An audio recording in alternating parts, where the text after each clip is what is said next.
Cauliflower pakoda செய்கிறதுக்கு நான் கொஞ்சம் காலிஃப்ளவர் எடுத்து வச்சுருக்கேன். அது ஒரு காலிஃப்ளவரில் ஒரு அரை பூ, சின்ன பூவாக இருந்தால் ஒரு பூ எடுத்துக்கலாம், பெரிய பூவாக இருந்தால் ஒரு பாதி பூ எடுத்துக்கிட்டு அதுக்கு நான் இப்போ இன்க்ரீடியன்ட் சொல்கிறேன். நான் காலிஃப்ளவரை கட் பண்ணிவிட்டு பாருங்கள், இது தண்ணி எந்த தண்ணியில் கழுவிங்களோ அந்த தண்ணியை பிடிச்சிக்கோங்க.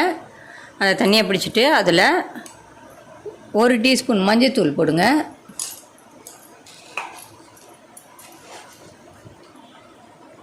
ஒரு 2-3 டீஸ்பூன் அளவுக்கு உப்பு, கல் உப்பு, சால்ட்டு போடாதீங்க, கல் உப்பு போடுங்க. இது வந்து அதில் பூவில் என்னென்ன கிருமிலாம் ஏதாவது இருந்ததுன்னா, பூச்சிலாம் புழு எது இருந்தாலும் அதை நம்மளுக்கு எடுத்துரும். இந்த தண்ணியில் ஊற வைக்கும்போது ஒரு 10 நிமிஷம் அப்படியே விட்டுடணும். 10 நிமிஷம் அப்படியே ஊற போடணும். இதை தண்ணியிலேருந்து எடுத்துடலாம். நம்ம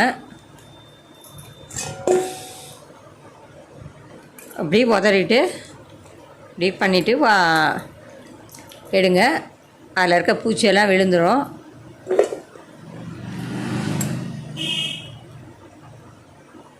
இதை மாதிரி எல்லாத்தையும் எடுத்து வச்சுக்கோங்க. காலிஃப்ளவர் பக்கோடா செய்கிறதுக்கு ஒரு 4 டீஸ்பூன் கார்ன்ஃப்ளவர் பவுடர் எடுத்துக்கோங்க.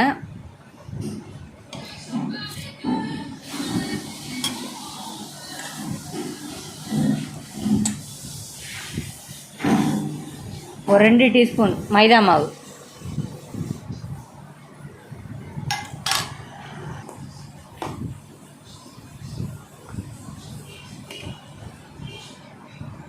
ஒரு 3/4 டீஸ்பூன் அரிசி மாவு,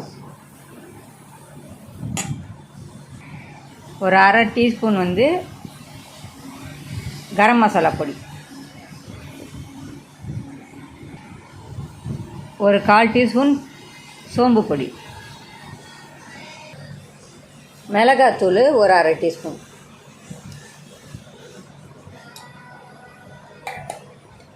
இப்போ இதெல்லாம் கலந்துக்கலாம். உப்பு கொஞ்சம் போட்டுக்கணும். உப்பு ஒரு அரை டீஸ்பூன் எடுத்துக்கோங்க.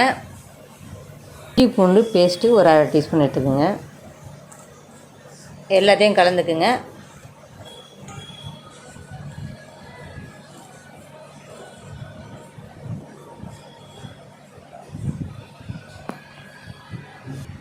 காலிஃப்ளவரை சேர்த்துருங்க. காலிஃப்ளவர் சேர்த்துட்டு எல்லாத்தையும் அப்படியே மிக்ஸ் பண்ணி விட்டுடுங்க. தண்ணியெல்லாம் ஊற்றக்கூடாது, அப்படியே மிக்ஸ் பண்ணி விடுங்க.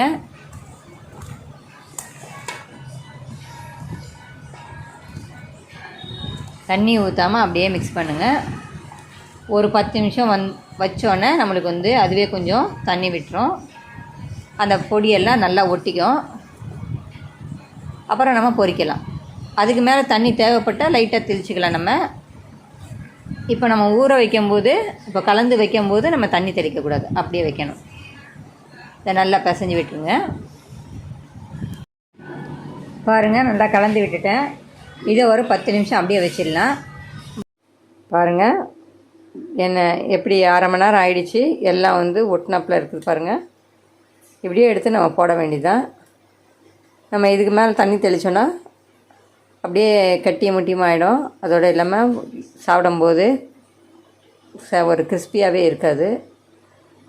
நம்ம போடலாம். எண்ணெய் காயட்டும். பாருங்கள், எண்ணெய் காஞ்சிடுச்சு. போடலாம்.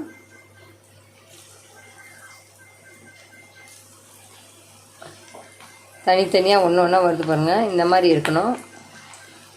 எல்லாம் ஒன்று ஒன்று எல்லாம் மொத்தமாக சேர்ந்த மாதிரி இருக்கக்கூடாது.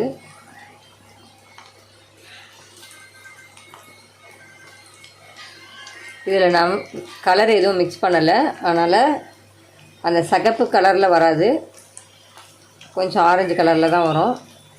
கலர் உடம்புக்கு நல்லதில்லை இல்லையா? உங்களுக்கு கலர் வேணும்னா காஷ்மீரி மிளகாத்தூள் சேர்த்துக்கிட்டிங்கன்னா கலர் சிகப்பாக வரும். கலர் சேர்க்காதீங்க, ஏன்னா குழந்தைங்களுக்கு கலர் சேர்த்து கொடுத்தோம்னா கேன்சர் வரும். அதனால் இப்படியே நம்ம கொடுத்துட்டு தான் நல்லது.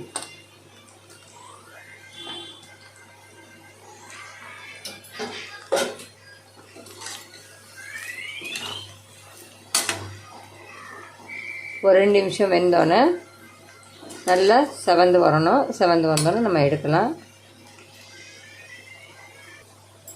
பாருங்கள், பரட்டி விடுங்க. ஒரு 2 நிமிஷம் ஆயிடுச்சு. பரட்டி விடணும்.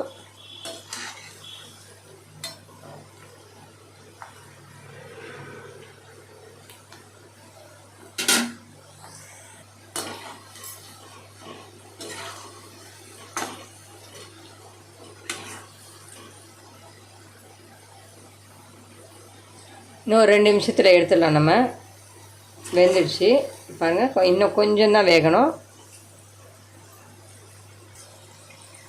பொரிஞ்சிடுச்சு. இப்போ நம்ம இதை எடுத்துடலாம்.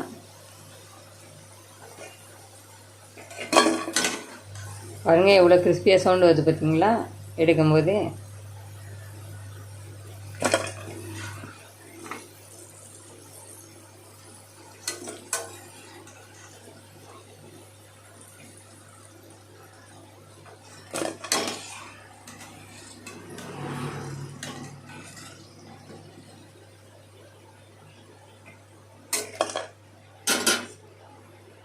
அடுத்து உள்ளதே நம்ம போட்டு எடுத்துக்கலாம். இதே மாதிரி ஒன்று ஒன்றா போடுங்க தனித்தனியாக.